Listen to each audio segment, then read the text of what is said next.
del mensaje a la nación dado por el jefe de Estado, Martín Vizcarra, en esta coyuntura de crisis judicial, de crisis política que padece nuestro país, pero que el día de hoy, Jack Miranda, buenas tardes, lo vamos a analizar con dos expertos en el tema, en el aspecto legal y sobre todo ver cómo es que la población puede sentir el efecto positivo o negativo de lo anunciado por Martín Vizcarra, el jefe de Estado, sobre todo en el tema del referéndum que tanto revuelo ha comenzado a generar dentro del Congreso. Jack. ¿Qué tal, Pedro? ¿Cómo te va? Buenas tardes a todo el Perú. Bienvenidos a Exitosa Domingo. Precisamente, Pedro, ayer se realizó este mensaje a la nación. Hoy hemos continuado con toda la programación especial, también transmitiendo la gran parada militar, el desfile cívico también que se realiza todos los 29 de julio. En medio de toda esta confrontación que vive el país, un país polarizado, obviamente, y no era de esperarse, pues, porque eso tenía que suceder de todas maneras. ¿Por qué? Porque en medio de estas celebraciones de las fiestas patrias, ¿qué es lo que ha pasado? Hemos destapado una red de corrupción y se ha ido informando de los involucrados en estos hechos, cosa que obviamente de alguna manera se quiso opacar, de alguna manera esto trató de generar...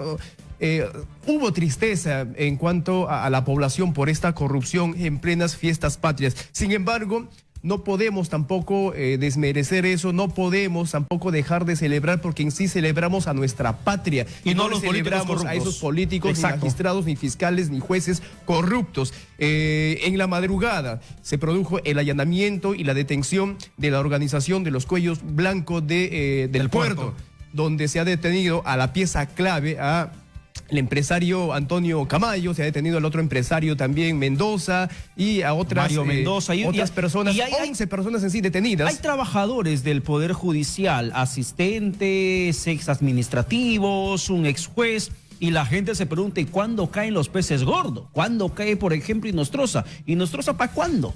¿Inostroza cuándo termina cayendo? Y es que la inmunidad judicial lo sigue protegiendo a estos señores. En ese sentido, de Inostroza, el día de hoy con Benji Espinosa, un analista legal, conversamos en horas de la tarde y nos explicaba que hay un tema de carácter constitucional. Hay un tema de amparo legal, de amparo constitucional que goza un juez supremo, un vocal supremo, y que eso estaría impidiendo que finalmente en estos momentos Inostroza esté en las mismas condiciones que aquellos que ya están siendo intervenidos por el Ministerio Público y por la Policía Nacional. Pero Jack Miranda, vamos a entrar de fondo al detalle del asunto, a la nuez que nos convoca en estos momentos con los analistas. Víctor Hugo Quijada, analista político, que lo tenemos aquí en estos momentos en los estudios. Le damos la bienvenida y las buenas tardes y deseamos felices fiestas. También estamos en los estudios con Alejandro Verástegui, también quien es abogado constitucionalista, y con ello vamos a analizar estos detalles pormenores respecto al referéndum, respecto también a la seguridad que anunció el presidente Vizcarra, lucha contra la delincuencia, terrorismo nunca más, ha dicho en parte de su mensaje a la nación, y el tema del feminicidio, que es un aspecto bastante sensible, que la lucha contra la violencia hacia la mujer, que al parecer no está resultando como se espera que sea, y que hay mecanismos que tenemos que perfeccionar como sociedad, y el Estado tiene que apuntalar mucho más en cuanto a la articulación de las instituciones involucradas en la lucha contra este flagelo. Tenemos los extractos de la intervención ante el Parlamento Nacional el presidente Martín Vizcarra. Vamos con la primera intervención que tuvo y que arrancó, creo yo, que más aplausos que aquella vez que Perú clasificó al Mundial. Hablando una alegría total cuando habló de referéndum, que el Congreso, para que sometamos a un plebiscito, que los congresistas no sean reelegidos. Un estruendoso aplauso a nivel social, pero que vamos a ver si es que esto en verdad tiene algún asidero legal y esto es procedente. ¿Y cómo ha sido la reacción de los parlamentarios, ¿no? De pronto dijeron, pero por favor, aquí va a haber una parálisis. ¿Qué tipo de parálisis? Bueno, vamos a ver primero, para que les dé una segunda parálisis, lo que dijo el día de ayer en su mensaje a la nación en el Congreso de la República, el jefe de Estado Martín Vizcarra. Estamos convencidos de que el referéndum es saludable para nuestra democracia y vamos a sumar a esta consulta algunos temas de interés nacional que ameritan una gran decisión.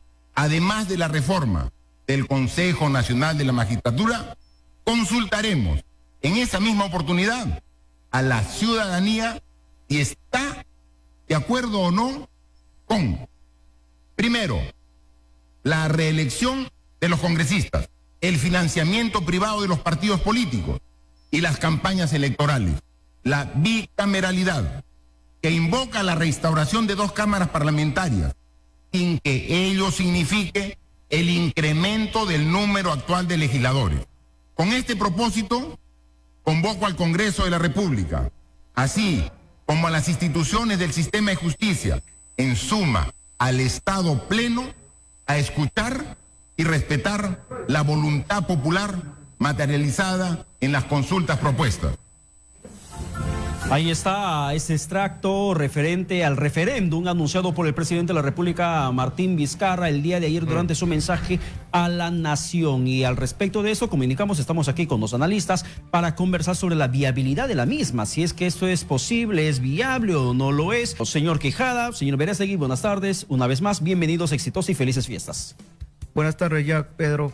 Bueno, ya nos va a contestar lo que sea necesario, ¿no? Exactamente. En el tema del referéndum, en su integridad, antes de ir al tema del fondo, vayamos a la forma, porque en estos momentos la discusión que se viene dando es en torno a la forma en la cual el presidente Vizcarra hizo este anuncio del referéndum. Si procede, no procede, o cuáles son las condiciones que tendrían que darse para que esto sea viable. Bueno, hay 2 formas de ver esto del punto de vista constitucional, ¿no? Primero, lo que está establecido en el artículo 206, que es un tema de forma en cuanto a las 2 legislaturas, y bueno, las reformas constitucionales comúnmente se han dado así, que sinceramente el presidente puede, como un ciudadano, como cualquier ciudadano, en este caso él con mayor razón, como el más alto funcionario, puede solicitarlo, pero tiene que ir de la mano con el Congreso, porque al fin y al cabo es el Congreso quien va a determinar o no las reformas de la Constitución. Y la otra es lo que está establecido en la ley 26.300, tanto en su artículo 10 y 44, que establece que el presidente puede solicitar directamente referéndum, pero requiere el 10% de la firma de los ciudadanos en el país.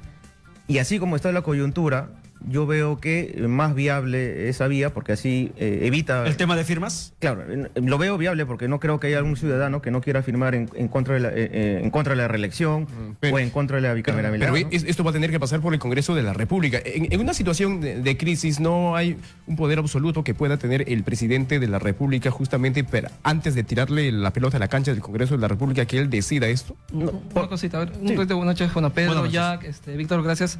Bueno, en sí yo discrepo un poco con mi colega porque o sea, no existe un referéndum que no pase primero por el Congreso. O sea, el presidente no puede mandarlo al pueblo. Eso contradice doctrinariamente lo que es un referéndum y también contradice la propia Constitución política. No existe ningún artículo en la Constitución que diga que el presidente pueda mandar a referéndum. No existe. Lo que es el referéndum doctrinariamente viene del latín ad referendum, que se utilizaba en la diplomacia en Roma, que era el diplomático que llegaba a un acuerdo y este tendría que ser ratificado por alguien que tenga un poder mayor a él, no precisamente el pueblo. Ya con el tiempo en la democracia, este ad referendum se convierte en lo que es el referéndum, la figura jurídica que hoy tenemos, pero que necesita que justamente haya un primer proyecto, una norma sobre la cual recién el pueblo se pueda pronunciar. Si no existe donde el presidente agarre y lo lance directamente al pueblo. Claro, eso no sería referéndum. Ese aspecto legal es lo que también le quiero plantear. Es cierto, porque hay personas, por ejemplo, juristas, especialistas, que sostienen lo mismo que sostiene el señor Quijada respecto a la recolección de firmas de, por lo menos, se habla de 2.600.000 firmas. 300.000, 2,5 millones de firmas en promedio alrededor, que se requiere para poder someter a una consulta popular estos aspectos que mencionó el presidente Vizcarra. Pero por otra parte, también se menciona el tema del proyecto de ley que debió presentar Vizcarra o que tiene que presentar Vizcarra para que sea debatido dentro del Congreso. ¿Hay varios caminos de por medio que puedan llegar al mismo fin? No, lo que pasa es que las normas jurídicas no se pueden interpretar como si estuviera solo la ley 26.300 y la Constitución por otro lado. O sea, es un sistema jurídico, hay que interpretarlo todo como órganos de un mismo cuerpo. La ley 26.300 efectivamente va a regular lo que es el referéndum, pero desde la iniciativa del ciudadano. Mientras que la Constitución política lo que nos menciona es un referéndum que puede darse cuando el Congreso va a tener un proyecto de ley, modificación de la Constitución política, que sí o sí requiere pasar por referéndum. O sea, son 2 figuras distintas. O sea, a ver, explíquenos ambos un poco más esta segunda figura, la presentación del proyecto de ley, que es lo que al parecer estaría sucediendo en los siguientes días. Así es, se están confundiendo, como digo, los 2 escenarios. Una cosa es que el presidente, previa aprobación de su Consejo de Ministros, tiene que presentar un proyecto de ley al Congreso. Y el Congreso tendrá que analizarlo. Después de esa etapa, si es que se aprueba o no se aprueba, eso se puede ir a un referéndum, porque la misma Constitución Política lo dice. Y si no lo manda un referéndum, porque por segunda legislatura se aprueba por los 2/3, ya no requiere ese referéndum, igual el pueblo podría pedirlo en caso de que el Congreso se haya negado. Y eso sí, ya con la ley 26.300. Claro, pero no existe el pueblo directamente. Claro, bueno, en sí, lo que está explicando Alejandro es lo que está establecido en el artículo 206 de la Constitución, que es, digamos, donde ha venido las críticas de la mayoría de juristas, estableciéndose que solamente la forma de cómo realizar un referéndum es de acuerdo a lo que está establecido en esta norma, ¿no? Y hay, señor Quijada y señor Berza, que por ejemplo leí el día de hoy de un ex jefe nacional de OMPE que sostenía que necesariamente este referéndum anunciado por Vizcarra tiene que pasar por las 2,5 millones de firmas, sí, que no hay otro mecanismo más. La forma más directa de hacer el referéndum, independientemente de lo que establece acá mi colega, de que hay formas, digamos, doctrinarias de ver. En el aspecto práctico, el tema es de que hay una ley que regula de manera directa el referéndum, donde se recolectan las firmas, que es el 10% de los ciudadanos. En este caso será, pues, no directamente el presidente, pero un ciudadano seguramente va a iniciar el trámite de recolección de firmas y simplemente, pues, se exceptúa todavía aún pasar a esta segunda legislatura y todo este procedimiento que está establecido en el artículo 206. Y así como está la coyuntura, porque al fin y al cabo lo que importa es el fondo, porque al lado... Ambos mecanismos son legales y ambos mecanismos llegan al mismo fin, ¿no? El tema acá es de que así como está la coyuntura, yo pienso que no haya ni un ciudadano en el Perú que vote en contra o que se niegue. Es más, yo pienso que va a superar ampliamente los 2,3 millones de firmas respecto al tema de, bueno, todos los que se quiera tratar, ¿no? La bicameralidad, tenemos el tema de la financiamiento de partidos políticos, la recomposición del Consejo Nacional de la Magistratura, porque seguramente se va a aprovechar en este instrumento realizar varias consultas, porque así como está la situación, yo veo que el Congreso, si es que vamos por la otra vía, que digamos es la que normalmente se ha hecho las reformas constitucionales, va a haber ciertas trabas, ¿no? ¿Cuánto puede ayudar a un cambio que muchos de los peruanos esperamos, la no reelección de los congresistas? La no reelección inmediata, porque ellos van a tener oportunidad ya en las siguientes elecciones de poder regresar al se habla de que es un tema bastante populista, pero en verdad, de alguna manera el mensaje de Vizcarra ha sido positivo porque está escuchando a los ciudadanos. Ahorita, acuérdate que el Poder Legislativo y Judicial son las instituciones que están totalmente desacreditadas. En verdad, se habla de que se vayan todos, de que cierren el Congreso. Cuando en vez de eso, se está incentivando acciones violentistas, cuando se han olvidado, y yo siempre he sido partidario de la democracia, de que hay instrumentos legales para hacer las modificaciones necesarias, y justamente este es el referéndum. Pero tenemos un Congreso desacreditado. Totalmente. Y por lo que el pueblo... era el pedido, no solamente era que se proponga esta no reelección inmediata de los parlamentarios, sino la salida de este Congreso actual. Pero justamente, o sea, tenemos que ser realistas con lo que está sucediendo. Lo que nos ha dado Vizcarra es un mensaje netamente político. El error viene en la parte técnica jurídica, ¿no? El cómo hacerlo.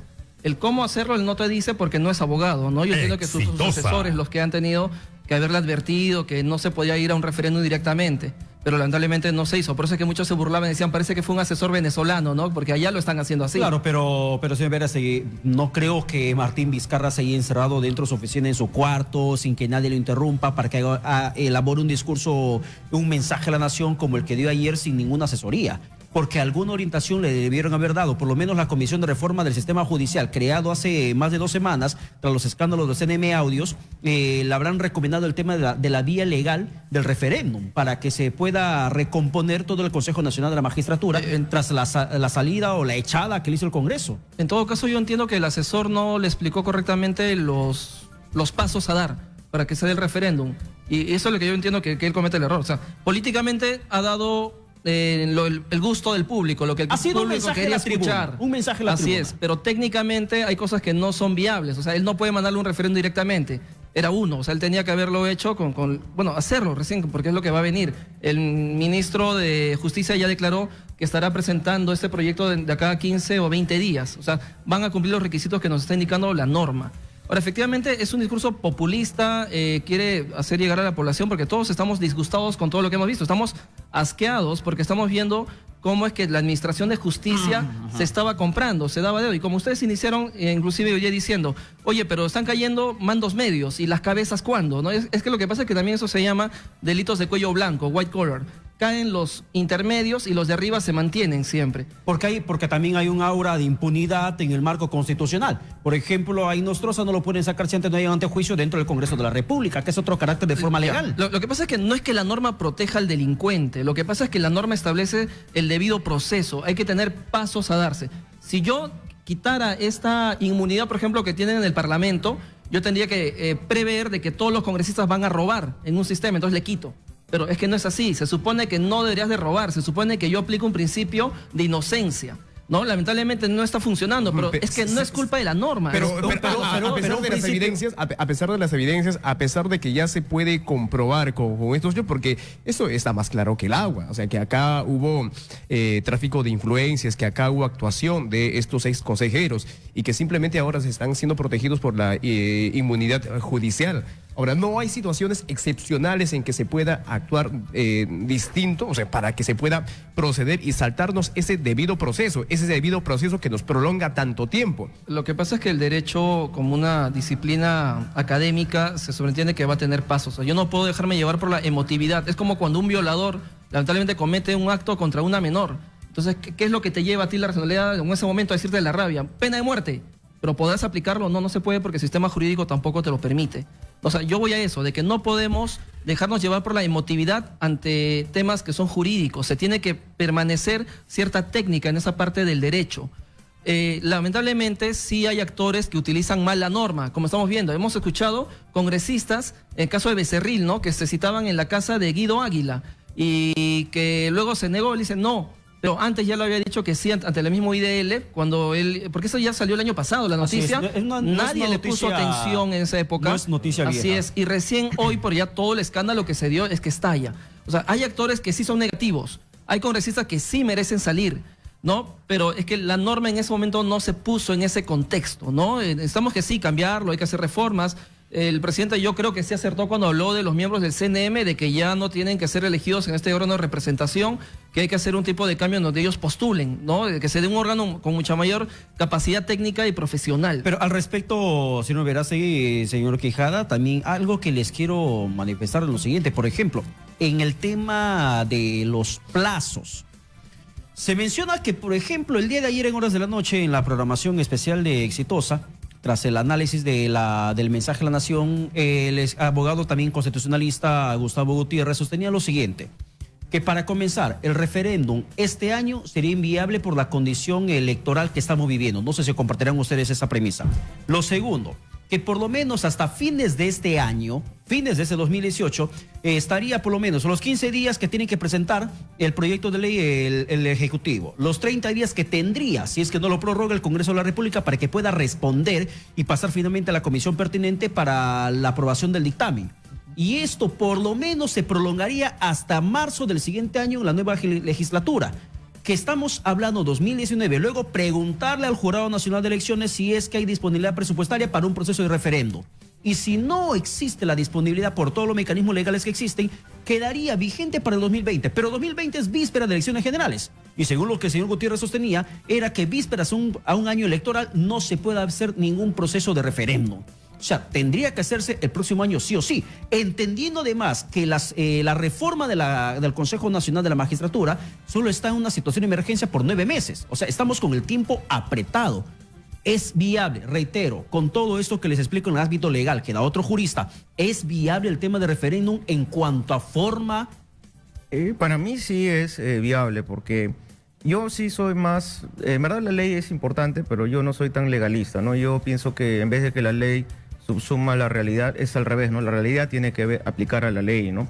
Entonces, yo pienso que sí es de aplicación justamente lo que te decía, ¿no? La ley 26.300, que regula la forma para poder realizar un referéndum, independientemente de que los requisitos formales de lo que establece en el artículo 206 de presentar un proyecto de ley sigan, porque es el trámite normal, pero yo pienso que acá se está perdiendo de vista el tema de fondo, ¿no?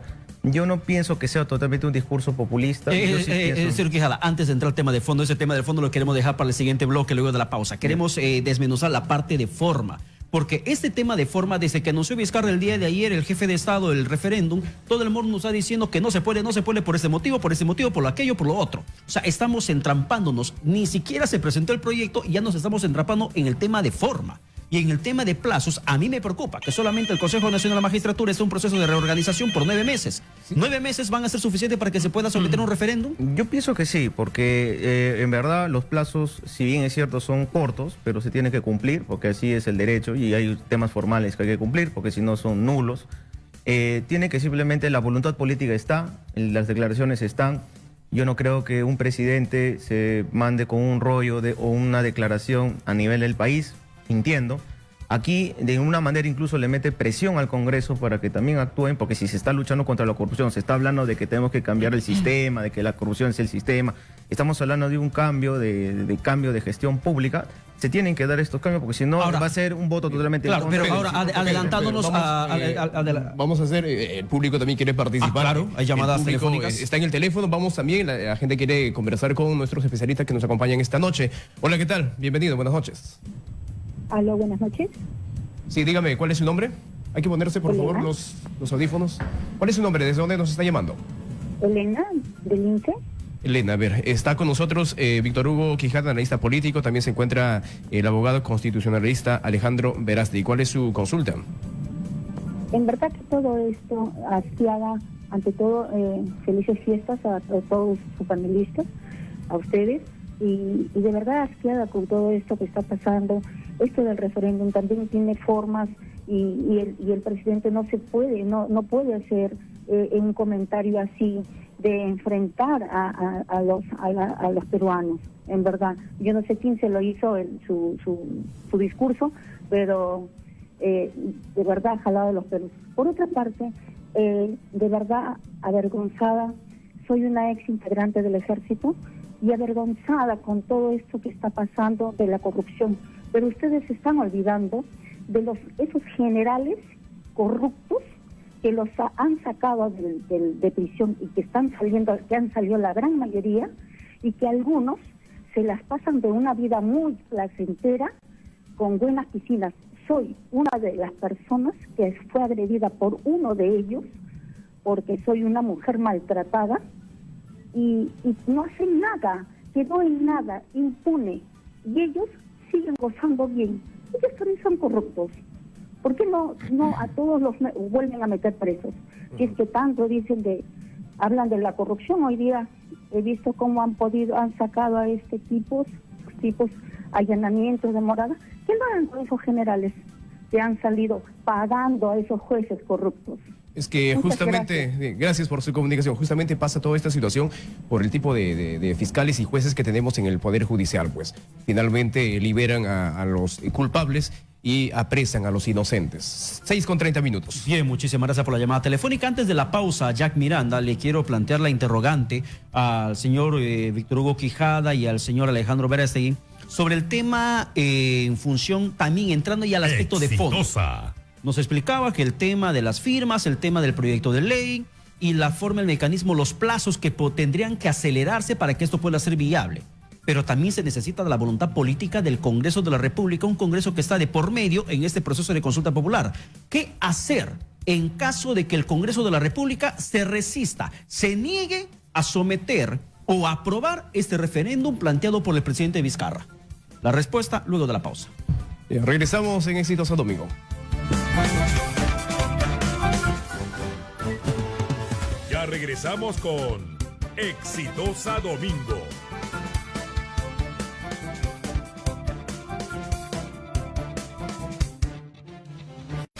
¿Quieres llevarte 500 soles contantes y sonantes a casita? Tu Diario Caribeña te regala la gratis con 4 premios de 500 soles cada semana. Registra el código que aparece en la parte superior de la portada en www.radiocaribeña.pe o llamando al 642-9169. Los sorteos son cada viernes a las 5 de la tarde y lo puedes ver en vivo a través de nuestra página web. ¿Qué esperas? No te quedes. Gana tu gratis de 500 soles que te regala tu Diario Caribeña. Esta noche quiero invitarlos a que compartamos nuestras inquietudes, a que compartamos nuestras preocupaciones y, ¿por qué no?, también compartamos nuestras frustraciones por todo lo que estamos viviendo, por esa explosión de escándalos de corrupción. Cambia cambia, todo cambia. Cambia, todo cambia.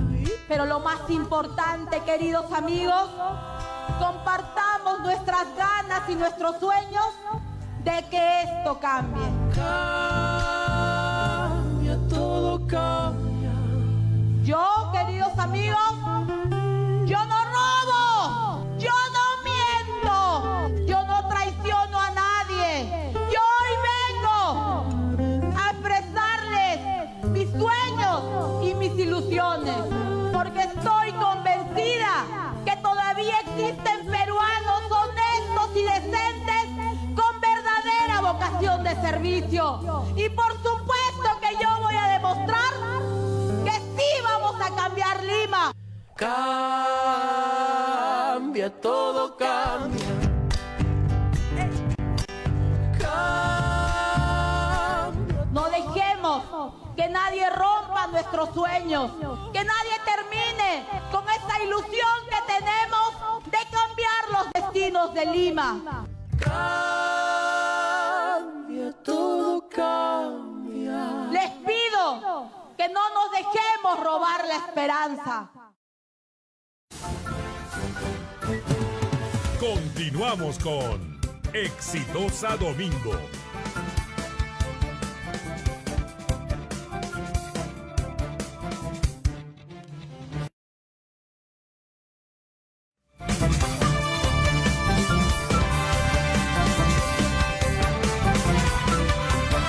Estamos de regreso.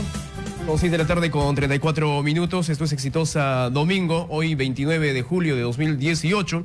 En los estudios nos acompaña el abogado constitucionalista Alejandro Verástegui. También está el analista político Víctor Hugo Quijada, con quien estamos analizando el mensaje de la nación del presidente Martín Vizcarra. Antes, vamos a recibir una llamada más del Perú, que también quiere opinar sobre estos hechos. Hola, ¿qué tal? Buenas tardes. Bienvenido. Aló. Aló, buenas noches. ¿Qué tal? Buenas noches. ¿Con quién hablamos? Con Rafael Corrales. ¿Qué tal, Rafael? ¿Desde dónde te comunicas? Con Rafael Corrales. ¿Qué tal, Rafael? ¿Desde dónde te comunicas? De Breña. Bienvenido, Rafael. ¿Cuál es tu comentario? De Breña. ¿Cuál es tu comentario, Rafael? Sí, sobre lo que es... sí, sobre lo que he visto sobre el referéndum, que para mí es algo populista. ¿Ya? Bueno, Rafael, muchísimas gracias. Lo más importante... Bueno, muchísimas gracias por la llamada telefónica. Es una medida populista. Populista, nos dice Rafael. Al respecto, en redes sociales, en los comentarios que vemos, por ejemplo, señalan, hay una usuaria, Roxana Ceballos, Exitosa Hugo, que nos siguen, pregunta, y también la pregunta que creo que ahora todo el país comienza a hacerse tras esta confrontación entre la salida legal para este referéndum. Me gustaría saber, dice, si se dará en forma efectiva el referéndum o es una mesida. Porque ya luego de la algarabía desatada con el anuncio del presidente Martín Vizcarra, ya comienza a preocuparnos si es que esto va a ser viable o no va a ser viable, es factible o no es factible. Pero ya hemos analizado la parte legal, pero yo les planteaba la interrogante, ¿qué sucederá o cuál sería el camino que tendría que adoptar el Ejecutivo, el presidente Martín Vizcarra, en caso que que el Congreso de la República se resiste a dar salida legal, se resiste a dar viabilidad, aprobación a este referéndum planteado el día de ayer durante su mensaje a la nación? La pregunta para los dos. Ya. Bueno, Pedro, yo quería terminar rápido con el tema del plazo que dijeron. Un ejemplo, la Corte Interamericana de Derechos Humanos tiene plazos, se supone que debería atender rápido porque ven derechos fundamentales. Eso dice la doctrina. En la práctica no es tan rápido. Cuando llega un caso a ellos, se van a demorar en resolverlo 8 años, 10 años. El único caso que se movió rápido fue el de Baruch Ipcher. ¿Y por qué? Porque había contactos, había presión, de tal manera que lo resolvieron rápido. ¿Cómo funciona? Así es. El caso actual, o sea, ustedes preguntan, el plazo que decía Gutiérrez, ¿no? Ayer esto de que, oye, no se va a poder cumplir tal, es un tema netamente de voluntad. O sea, si no hay voluntad política en hacerlo, se va a demorar. La misma celeridad que tuvo el Congreso cuando quiso desaforar a Kenji Fujimori, a Bienvenido Ramírez, a Guillermo Bocángel, que lo hicieron así, a la velocidad de la luz. Sí, sí. Tendría que hacerse lo mismo en el tema referéndum. Pero puede haber una medida de presión si en el caso del Congreso de la República se niegue. ¿Qué hacer? Como cuando se hizo para que aplique el artículo 157, finalmente para poder sacar a todos los consejeros del CNM. Sí. A ver, no sé. Bueno, sí, la ley, justo como conversábamos en interno, y además leo comentarios de otros analistas y abogados, ¿no? Establece exactamente, claro, yo creo el criterio de Alejandro de interpretar sistemáticamente entre la Constitución y la ley 26.300, pero no existe, digamos, taxativamente una prohibición o exigencia vinculante de que diga de que necesariamente este proyecto tiene que ir al Congreso. Solamente se habla tanto el artículo, y es más, lo tengo acá, el artículo 38 como el 44 de la ley, simplemente hablan, bueno, hay un plazo de 6 meses, la recolección de 2,3 millones de firmas, que es el 4% de electores. Simplemente, pues, este proyecto tendría que pasar al Congreso, el Congreso puede aprobar o no. Yo dudo mucho que realmente lo desapruebe, porque es más, acuérdate que son instituciones totalmente desacreditadas, las reformas son necesarias porque el presidente se ha querido comer el pleito de hacer las reformas judicial, electoral, contra la corrupción, todas las reformas y proyectos que él ha planteado. Señor Quijada, románticamente parece hermosa la postura del presidente de la República, pero realmente en el aspecto legal, ¿qué va a suceder si el Congreso de la República se resiste? Porque ya hay voces del fujimorismo y también fuera del fujimorismo que están observando la pretensión del referéndum planteado por Vizcarra el día de ayer. O sea, ¿qué hacer? ¿Cuál tendría que ser el camino legal que siga el Ejecutivo en caso de que el Congreso se resista en el tema del referéndum? Bueno, a ver, se sobreentendría que según la normativa, ¿no? O sea, el presidente tendría que presentar de acá a unos días, a través de la aprobación del Consejo de Ministros, este proyecto al Congreso.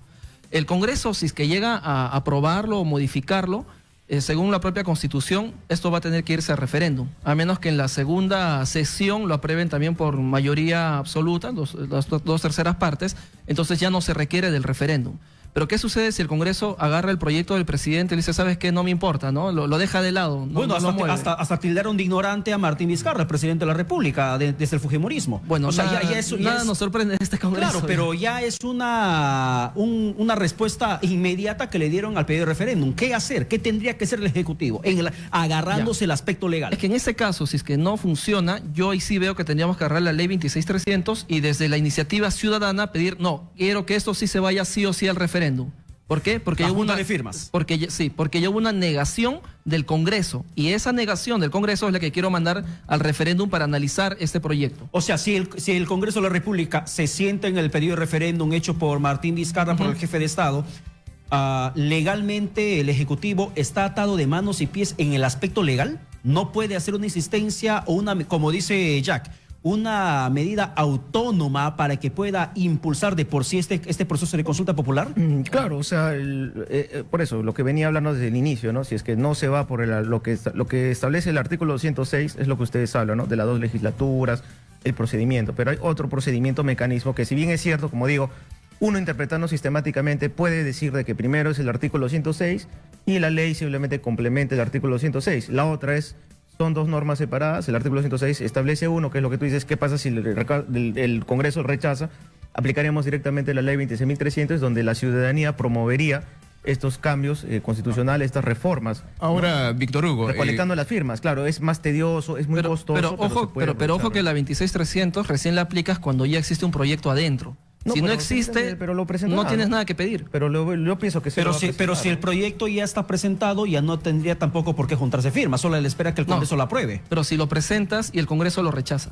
Si el Congreso rechaza con la presentación del proyecto, claro, la población podría levantarse y solicitar quiero que eso se vaya a referéndum, pero porque ya el balón entró a la cancha del Congreso. O sea, ya puedo ir recién decir, ahora pásame. Así es. Pero si no entran, no hay nada. ¿Qué tal situación en la que nos ha puesto Martín Vizcarra? Pero a ver, en la coyuntura real, ¿es un lavado de manos de Martín Vizcarra, del presidente de la República? ¿No debió de repente ejercer otra medida legal sobre el Congreso de la República? Mira, sinceramente, ya cambiando un poco de plano, sabiendo legalmente cómo está planteado esto, y hay 2 formas de verlo, ¿no? Yo pienso de que no le quedaba otra a Martín Vizcarra, porque o era seguir con lo mismo y en piloto automático y siguen las marchas y las protestas, o era agarrar al toro por las astas en una oportunidad histórica donde ya existe, digamos, mucho movimiento político, Acuérdate que han vacado hace no mucho un presidente. Era ahora o nunca. Pero ahora, Víctor Hugo, ¿crees que este Congreso se niegue a este referéndum? O sea, con lo desacreditado que está, imagínate que digan no. ¿Cómo van a quedar? O sea, va a quedar evidenciado su interés por la permanencia en el Parlamento. Lo que pasa es que hay argumentos también para eso, o sea, porque el mismo Congreso puede decir, como ya lo han estado diciendo, ¿no? Oye, y justo tú lo mencionaste, Jack, dijiste, ¿qué tan valedero es decir de que la no reelección de congresistas es útil? Nos ayuda. ¿La mayoría de congresistas son de reelección? No, son pocos los que están ahí. Entonces, se estima que el 25% son los en realidad, no le veo que haya un cambio. O sea, no va a ser un cambio de fondo. Yo lo veo como que es más un pecheo del poder ejecutivo contra el legislativo. Yo veo más eso, el enfrentamiento político.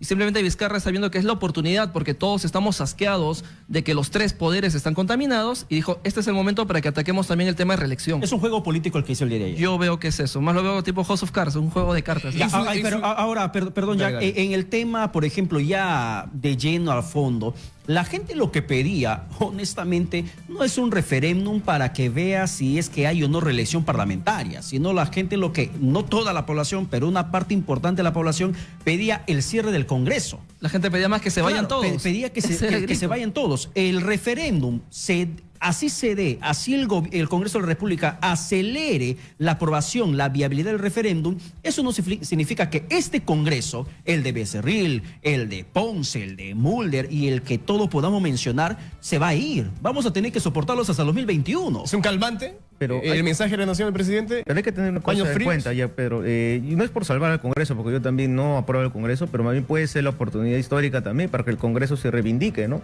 Si están tan manchados, yo creo que si más bien incentivaran y siguieran lo que establece el artículo 106, es más, ni siquiera necesitaríamos ir a la ley 26.300, más bien podrían salvar en algo su imagen, porque estarían diciendo de que sí, también están a favor de las reformas contra la corrupción electoral, del tema de financiamiento, porque acuérdate, Jack y Pedro, son reformas que se necesitan en el país. Si no se da ahora, se dará en el siguiente gobierno. Pero es ese Congreso de la República el que terminó devolviéndole la pechada del día de ayer al jefe de Estado.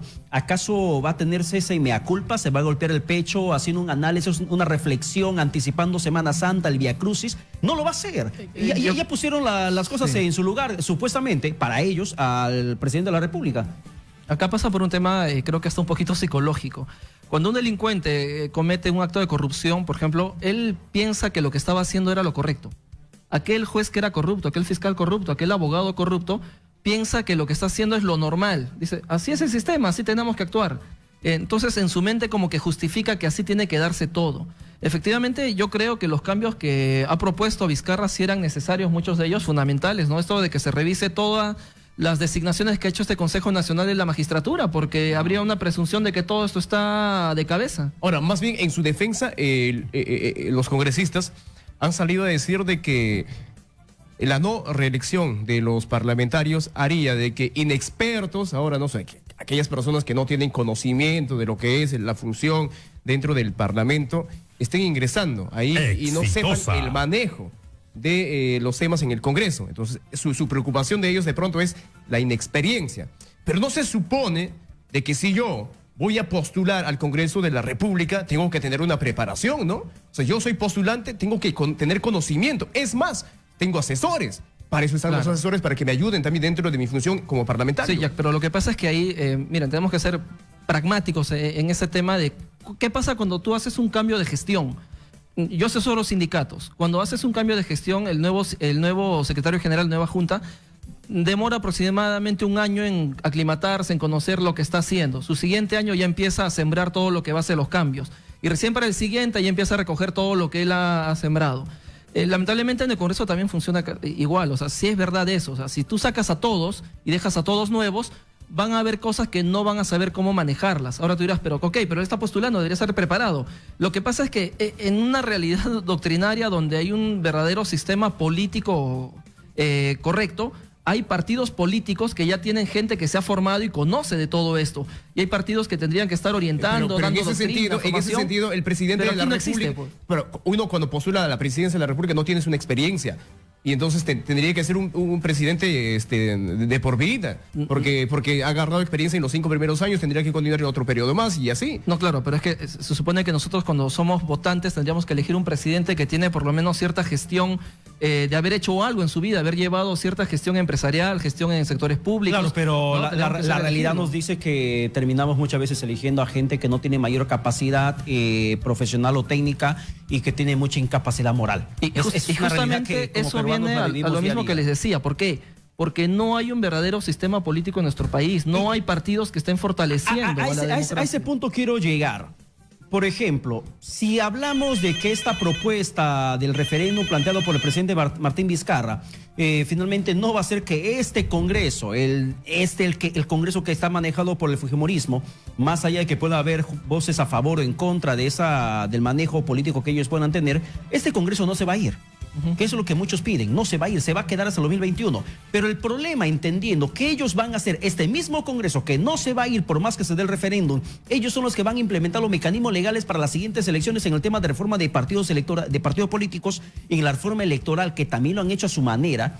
¿No hubiera sido mejor o no sería mejor de este referéndum que el jefe de Estado haya planteado para reforma de la ley electoral en puntos importantes para mejorar el filtro de la calidad política que llega al Parlamento por encima de la reelección o no reelección? Ahora, Pedro, sí, justamente el señor Quijada. A ver, bueno, yo sí pienso que aquí hay otras formas de poderlo, claro, podría directamente haberse planteado las modificaciones a las leyes electorales, como tú manifiestas.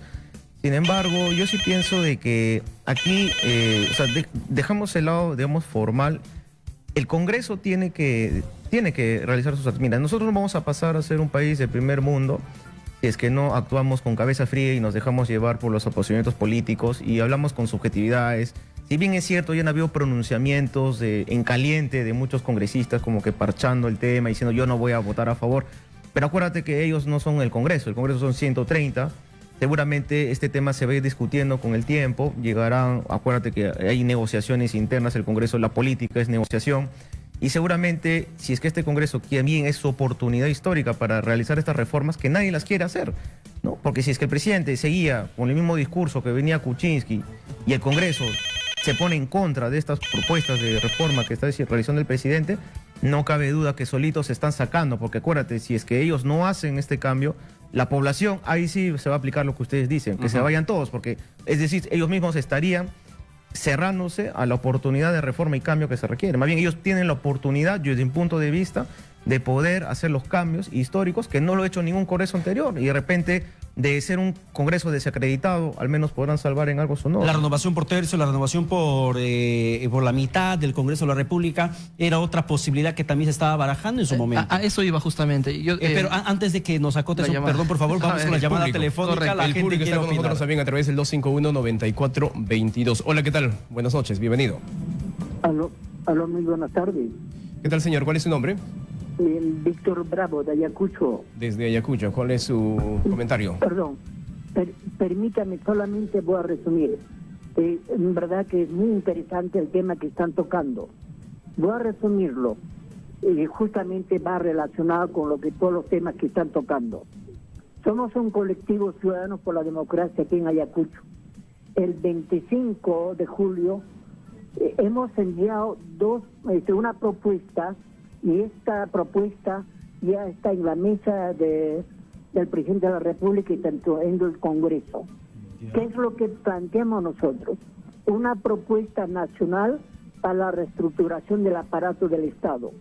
Esto hacemos con un soporte técnico, jurídico y político.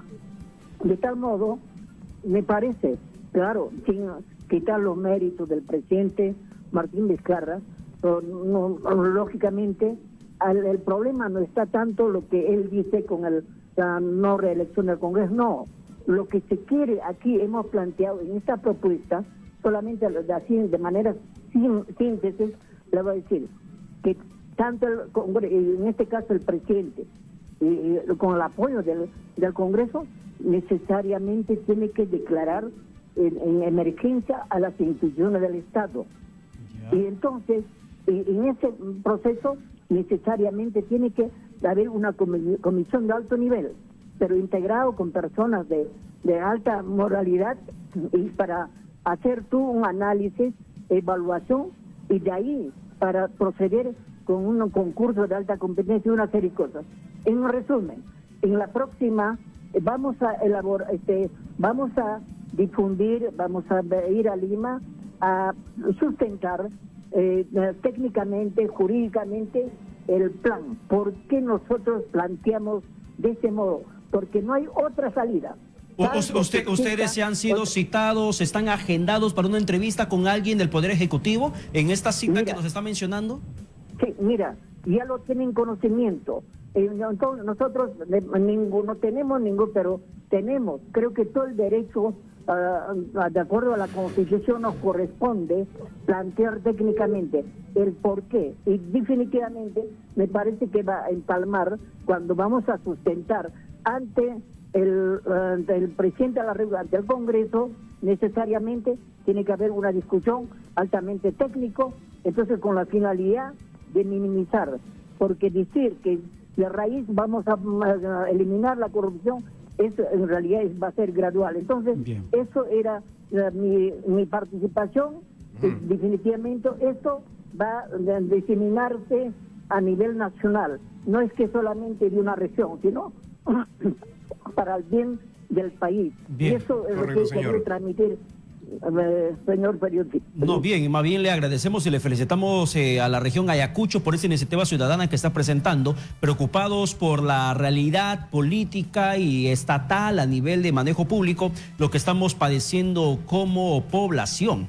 Sin duda alguna, esperamos y hacemos votos y sobre todo un llamado al Poder Ejecutivo, al Gobierno Central, para que se les abra las puertas a estas personas que van a desplazarse hacia la capital buscando una cita y buscando exponer precisamente esta iniciativa ciudadana para poder reformar este sistema corrupto. Y que no quede nada más ahí, Pedro, sino que sea atendida, que sea escuchada. Exacto. Y que sea analizada, evaluada. Exactamente. Claro.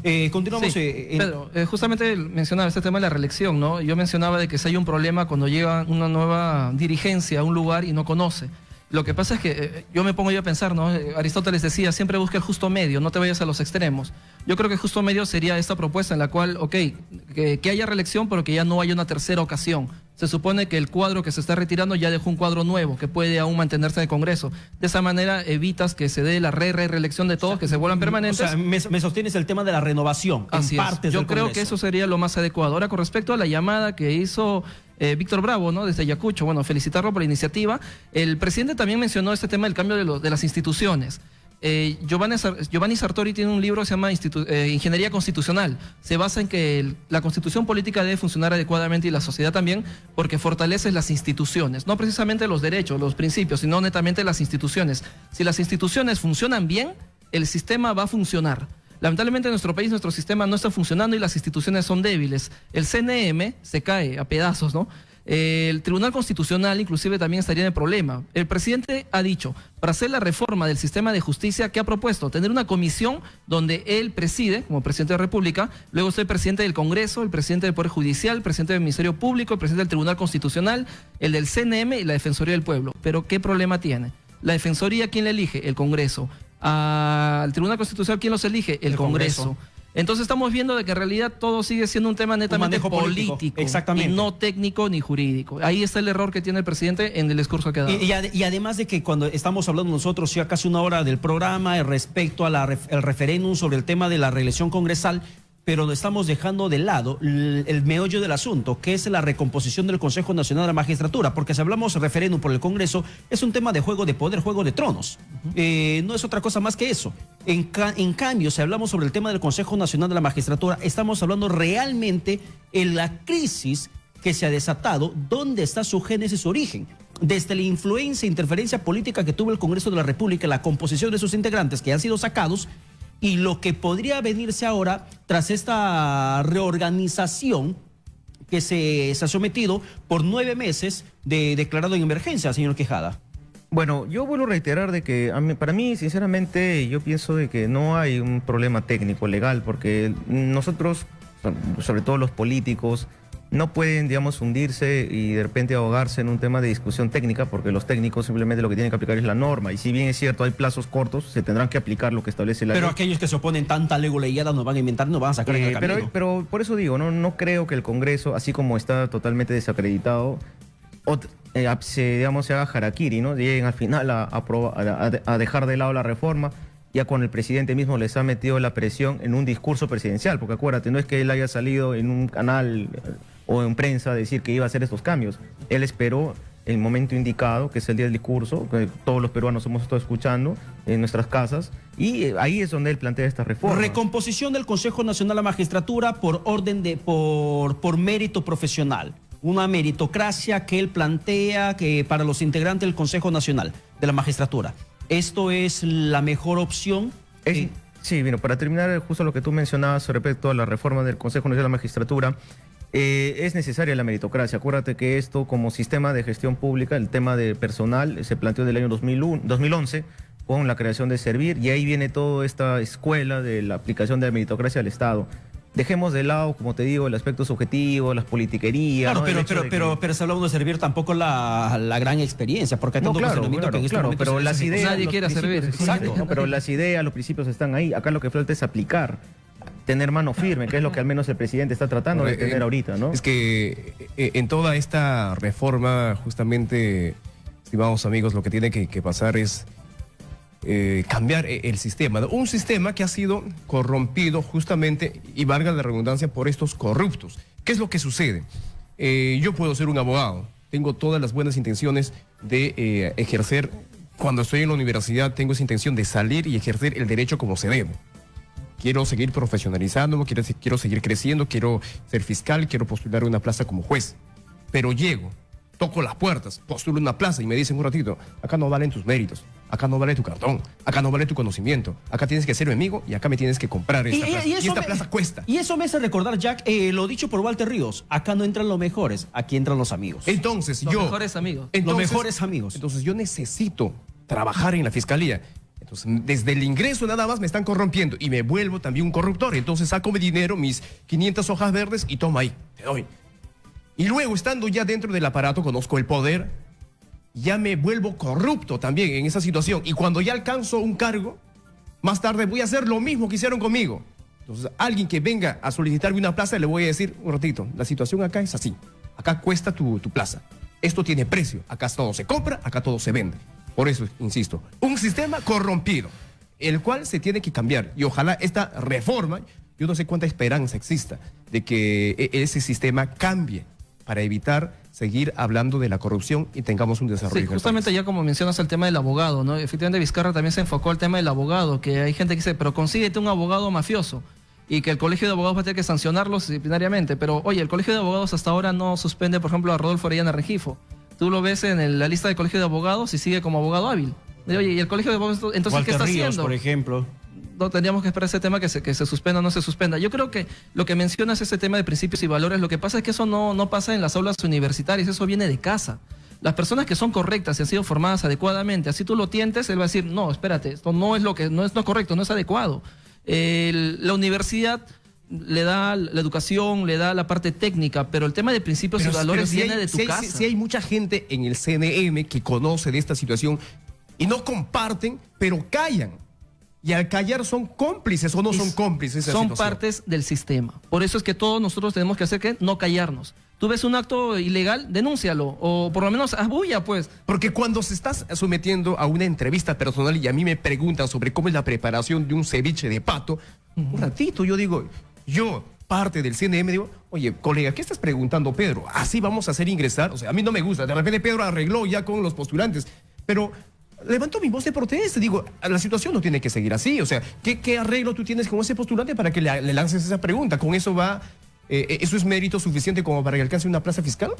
Bueno, es necesario realizar las modificaciones, justamente para esto es las reformas y bueno, los 9 meses que tiene esta comisión para plantear todo respecto a las reformas, aplicar la meritocracia, porque en verdad el poder judicial no puede estar secuestrado pues por poder político. Acuérdate cómo surge, si hacemos algo de historia, el poder judicial en 1825 nace subyugado con Manuel Lorenzo de Vidarro, que fue el primer presidente del Poder Judicial, a Simón Bolívar, y siempre es una constante en la historia del Perú de que siempre han habido jueces y fiscales a favor del que responden a Ejecutivo, intereses de quienes están en el intereses Ejecutivo. políticos. Entonces, justamente lo que se quiere es cambiar. Y justamente trayendo a lo que dice Jack, ¿no? El ceviche de pato, ¿no? Sinceramente, acá lo que nosotros necesitamos es pues alguien que sepa la receta, ¿no? La receta consiste en hacer los cambios necesarios, inmediatos, y se requiere la voluntad política del legislativo y ejecutivo para llevar. Bueno, yo creí que nos va a dar la receta del ceviche de pato. No. Yo esperaba apuntar la receta del ceviche de pato. Bien. De pato, bien. Gracias, Víctor Hugo. Gracias, Alejandro. Alejandro, muchísimas gracias por acompañarnos en esta hora de análisis respecto al referéndum. Bien, otros puntos en el tema del análisis que queríamos hacer, pero sin duda alguna esperamos haber contribuido dentro de todo el imaginario de la población respecto a la posibilidad de someter a consulta popular varios puntos. El tema de la recomposición del Consejo Nacional de la Magistratura, el tema del financiamiento de partidos políticos, el tema del retorno a la bicameralidad, así como también el aspecto de la reelección congresal. Ya vemos, hay aspectos legales que hay que dilucidar en el camino y queda en manos del Poder Ejecutivo para que finalmente el Congreso de la República se asuma las consecuencias legales y políticas en caso se opongan a esta medida popular. Y ya, señores parlamentarios, dejen del Congreso. Ustedes han convertido del Congreso en su fuente o su medio laboral, su fuente de ingreso. Ya paren la mano, ya han tenido suficiente. Muy bien, señores, hacemos un nuevo corte. Regresamos en Exitosa Domingo. Volvemos.